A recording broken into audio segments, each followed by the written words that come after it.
Muitas pessoas com transtornos psiquiátricos se dão muito bem na vida. Por quê? Porque dependendo da onde, do ambiente que ela estiver, algum determinado traço comportamental daquele transtorno vai favorecer muito essa pessoa, cara. Salve, salve família, que no meu primeiro mês monetizado eu já fiz $3.000 só seguindo o que esse cara fala no curso dele. Então se você quer ganhar dinheiro com internet e YouTube sem nem precisar aparecer, confere o primeiro link na descrição. Agora eu vou entrar num assunto louco que vai explodir sua cabeça. É por isso que transtornos psiquiátricos são tão difundidos hoje e existem tanto também, cara. Muitos deles têm uma parte genética grande. Autismo. Se você tem um irmão gêmeo, mesma carga genética que você que tem autismo, a sua chance de ter é 90%. É muito genético. Caralho.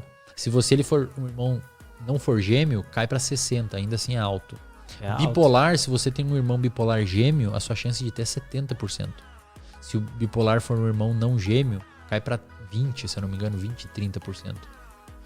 Se você tem um irmão com esquizofrenia e é gêmeo, 70%, 80% de chance. Se não for gêmeo, 20%, 30%.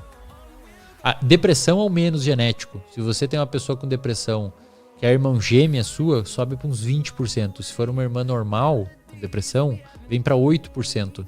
Que é o que a população tem de depressão hoje no mundo. Mais ou menos 8% da população tem depressão. Interessante.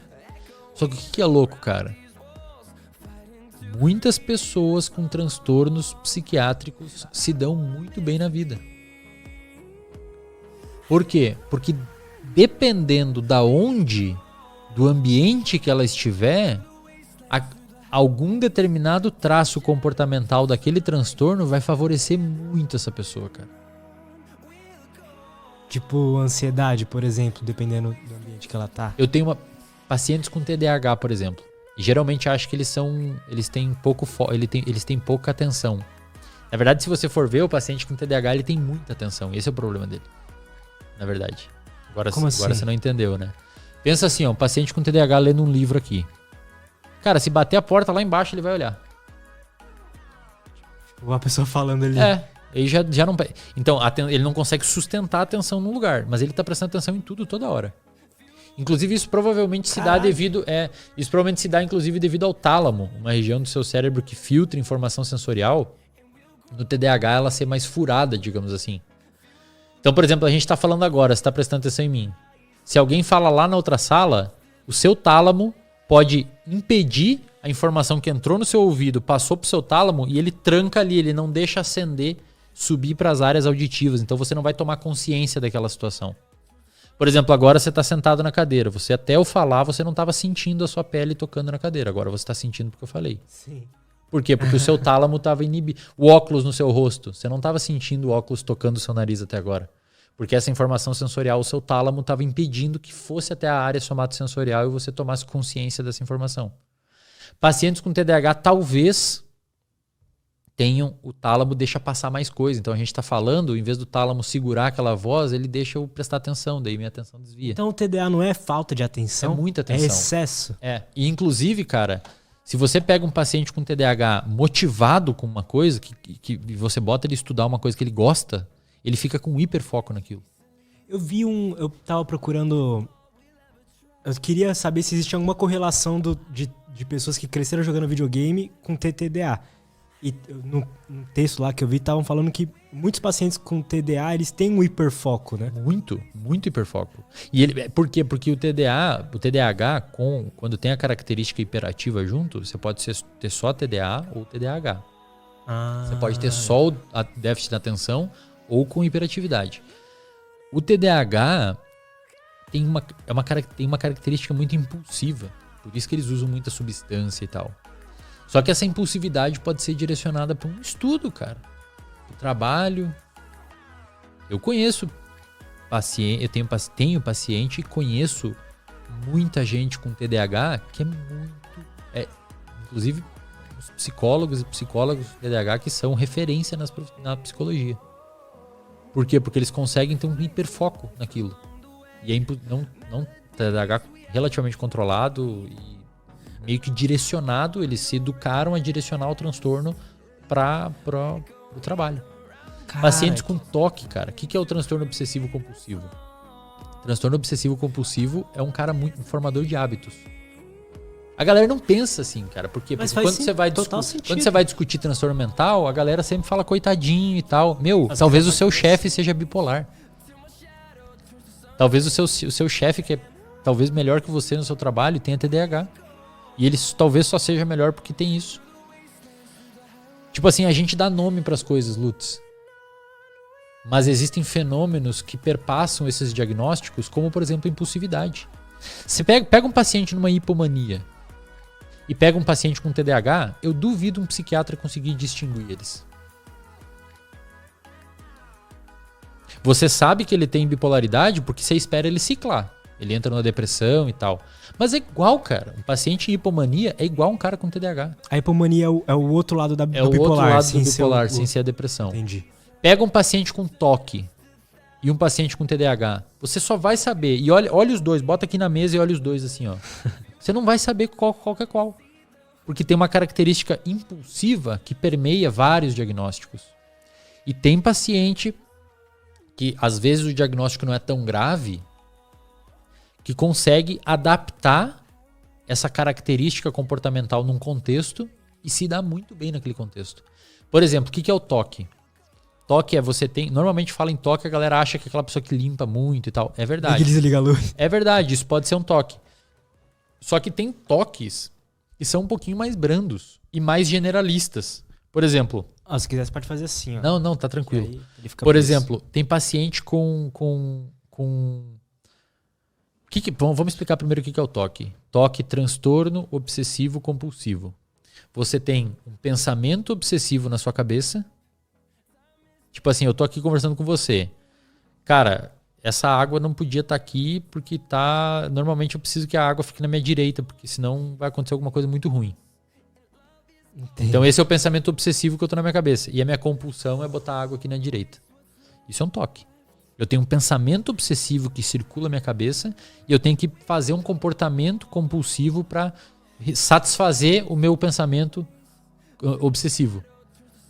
Tanto é que muitos pacientes com TOC têm ansiedade. E no DSM anterior, o TOC era um transtorno de ansiedade. Agora eles tiraram, porque viram que alguns pacientes com TOC não têm ansiedade.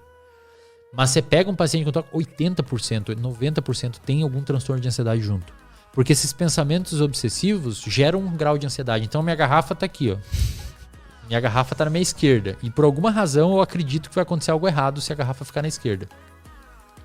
E, cara, isso daqui... Essa razão pode ser real ou não? Ou é sempre algo... Sempre catastrófico. Entendi. A maioria das vezes catastrófico. Você acha que a mãe vai morrer, que alguma coisa vai acontecer errada, que vai perder o emprego. Aí a pessoa bota aqui e enquanto ela não fizer esse comportamento, a ansiedade dela fica lá em cima, porque ela precisa ter aquela compulsão para resolver aquela obsessão. Qual que é a terapia para TOC? Ou seja, isso aqui foi um hábito, é um hábito que eu tenho, tá? É um pensamento meu que faz eu ter aquilo. Qual que é o tratamento para TOC, padrão ouro? É terapia de exposição com prevenção de resposta. Então se eu tiver um paciente com TOC, eu vou pedir para ele botar a garrafa no lado esquerdo dele. E evitar a resposta. Ou seja, eu vou expor ele à situação ansiosa e vou falar para ele, cara, segura e não tira a garrafa dali. Até que em algum momento o cérebro dele aprende que não tem problema a garrafa ficar no lado esquerdo. Óbvio que isso num processo terapêutico, bem estruturado, com técnicas e tudo mais. Mas basicamente você ensina o cérebro do cara que tudo bem ele pisar no quadradinho da calçada quebrado. Não vai quebrar a coluna dele. Sacou? Só que alguns pacientes com TOC tem o que TOC, cara? Organização de agenda. TOC de saber o que vai fazer semana que vem.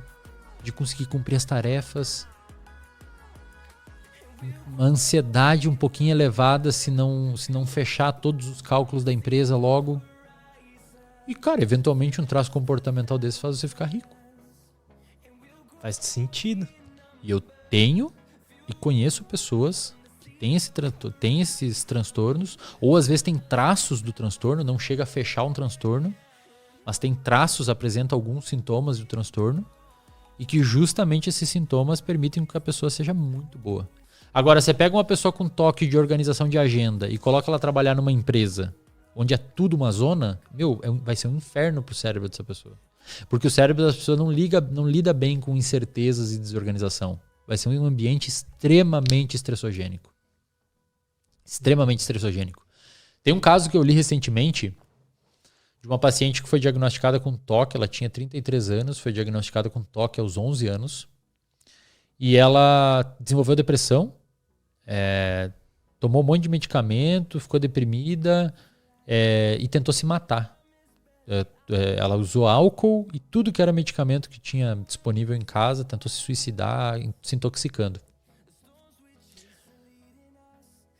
Como o TOC é uma doença, um transtorno que envolve uma superformação de hábitos, de fato, a região do cérebro chamada estriado dorsal, que é a região envolvida com formação de hábitos, é superativa no TOC.